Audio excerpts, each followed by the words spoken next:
presidente do Supremo Tribunal Federal do Brasil, demais ministros integrantes dessa Corte Constitucional de Justiça, senhor procurador-geral da substituto, né, subprocurador-geral da República, colegas, advogados aqui presentes, senhores e senhoras. Minha fala vai ser breve, portanto, mas bem objetiva.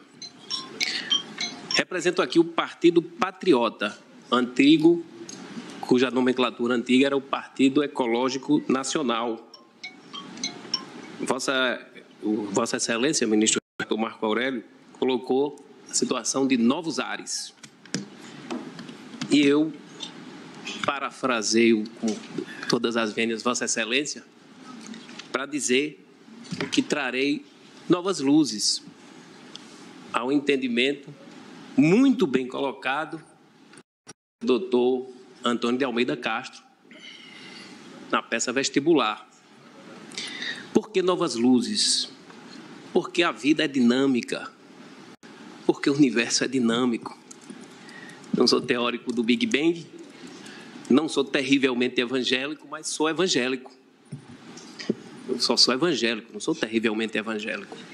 No entanto, por ser evangélico, peço vênia também a todos para relembrar aqui o meu livro de cabeceira, que é, logicamente, a Bíblia Sagrada, e que no Evangelho de São João traz o seguinte verbete no capítulo 1, versículo 1 também.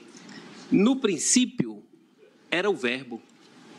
O Verbo estava com Deus e o Verbo era Deus. O Verbo se fez carne e habitou entre nós. Peço sinceras licenças a todos, porque o país é laico, mas estou vendo ele ali indevidamente pregado numa cruz, que na verdade ele ressuscitou, para dizer a vossas excelências, em todas as vênias, que temos novos ares, sim. O Brasil passou por um processo eleitoral muito concorrido.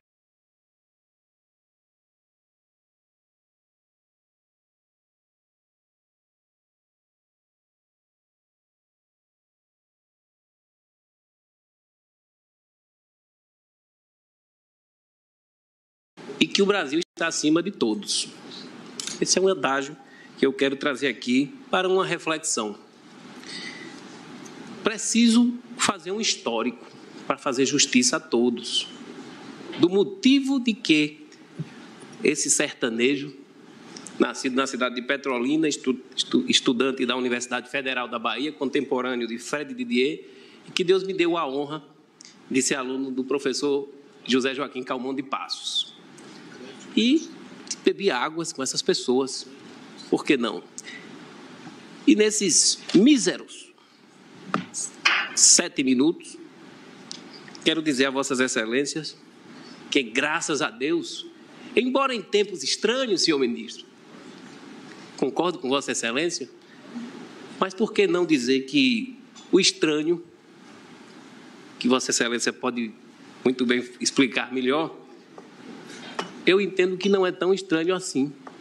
Porque se as coisas mudam, como eu acabei de falar, o Partido Ecológico Nacional, que mudou inclusive a sua nomenclatura, vem com a nova roupagem para defender aqui, deste plenário, sem menosprezar de nenhuma maneira, faça-se justiça, o princípio da presunção da inocência, porque entendemos nós que nós devemos respeitar o duplo grau de jurisdição. Ora, o julgamento da ação penal 470 foi um único grau de jurisdição, esse da Colenda Casa, que julgou, condenou e aprisionou pessoas da mais alta envergadura social. Na, sim, a denominada Operação Lava Jato, as coisas foram um pouco diferentes, porque alguém, não vou aqui citar nomes, foi condenado, houve o duplo grau de jurisdição, essa pessoa encontra-se encarcerado e serve de paradigma. Por que não dizer? Serve de paradigma. serve de paradigma para uma reflexão. Lógico que tratamos aqui de uma ação objetiva, processo sem capa.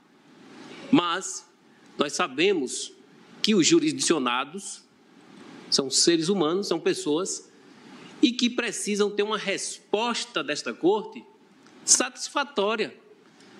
E por que não dizer satisfatória aos anseios da sociedade? Porque aprendi também, na Universidade Federal da Bahia, que só a lei pode criar obrigação, porque ela é a expressão da vontade geral. E é a expressão da vontade geral pelo seu órgão, o parlamento, que a tudo e a todos governam na democracia. Então, se alguém pretende fazer diferente, que mude a letra da Constituição. Porque, como professor de Direito Constitucional, formei em 98, então tenho alguma noção do que estou falando, tenho base para dizer o que estou dizendo, ensinei aos meus alunos que os direitos e as garantias individuais e coletivas estavam inseridas no artigo 5º, e é lá pelos incisos 57. E por que não dizer também o 61, que ninguém fala?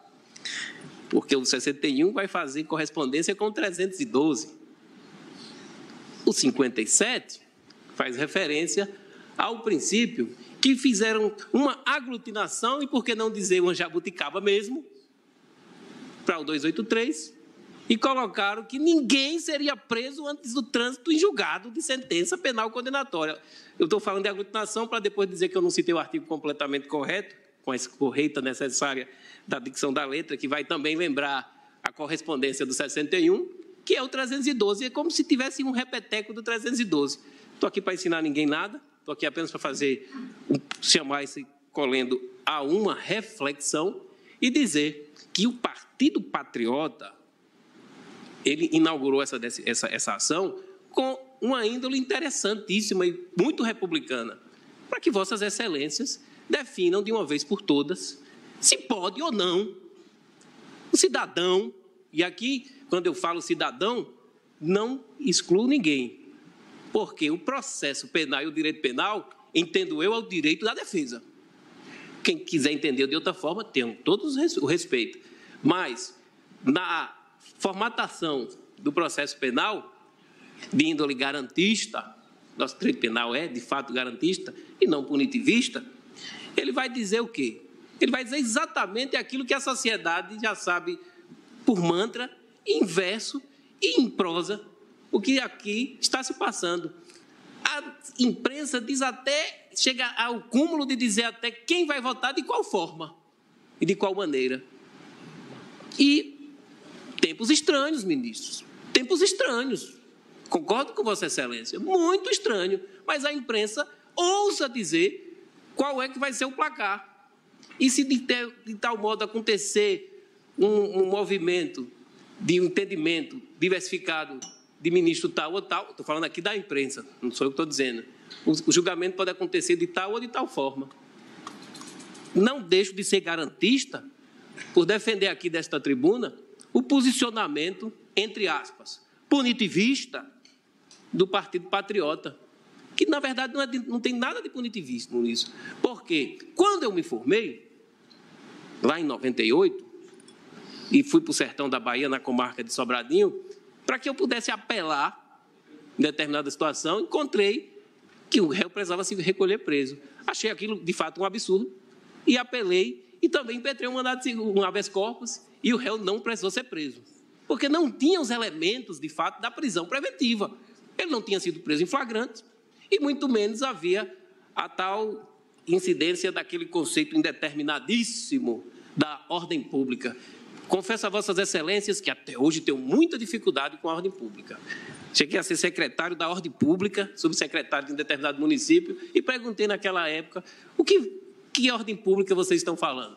E aqui, Vossa Excelência, também tem uma pergunta, o seguinte: de qual liberdade estamos a tratar? Da liberdade dos réus ou da liberdade dos cidadãos, que alguém gosta de dizer assim, cidadão de bem? Eu não faço essa diferenciação, só chamo cidadão. Eu aprendi também que cidadão é eleitor. Se ensinaram errado, foi o que me ensinaram, que cidadão era eleitor. E alguém que tem a sua culpabilidade reconhecida também perde seus direitos políticos. Então, fica uma situação. Deixa de ser cidadão? Imagino que não. Mas peço vênia a Vossas Excelências para passar para os meus colegas, para eles terminarem as colocações, mas peço apenas uma reflexão republicana de Vossas Excelências, e muito obrigado pela oportunidade.